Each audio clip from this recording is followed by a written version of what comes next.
This is In the Dirt with ASOTU. All right, I'm standing here with Phillip Battista, JD Power, at the JD Power Auto Summit. You just came off a main stage keynote and panel and have been kind of a part of the day. What's the general energy and conversation been like for you today? It's been fantastic.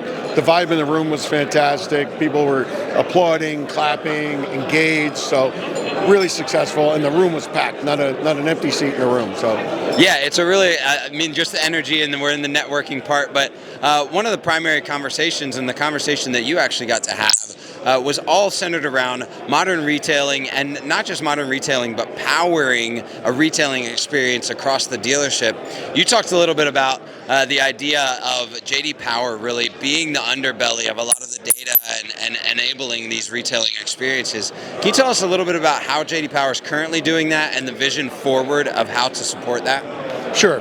So our strategy going forward for modern retailing is to take all the assets within JD Power and make them available to anybody who wants to consume them.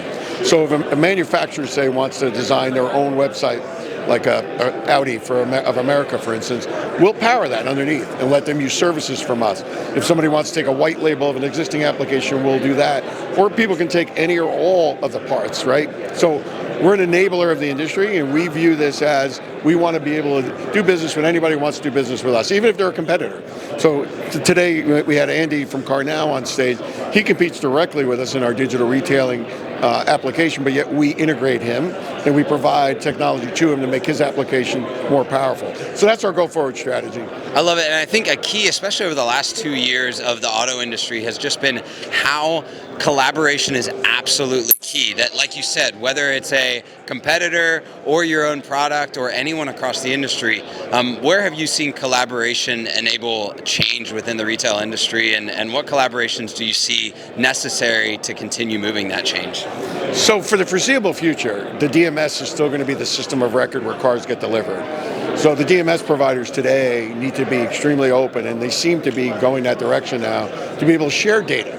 So consumers can have an experience from the web, in-store, et cetera, and ultimately let that data reside back in the DMS. So the more data sharing that goes on from an industry perspective, the better it's going to be for not only dealers, but consumers and OEMs. Yeah, I love it. Well, thank you so much for hanging out with us. Congratulations on a great event. Phil, have a great day, and thanks for the conversation. Thank you. Thanks very much. Thanks for watching this episode of In the Dirt with ASOTU. If you're new to our channel, make sure and mash that like and subscribe button. Also, check out some of these links for other great podcasts and content.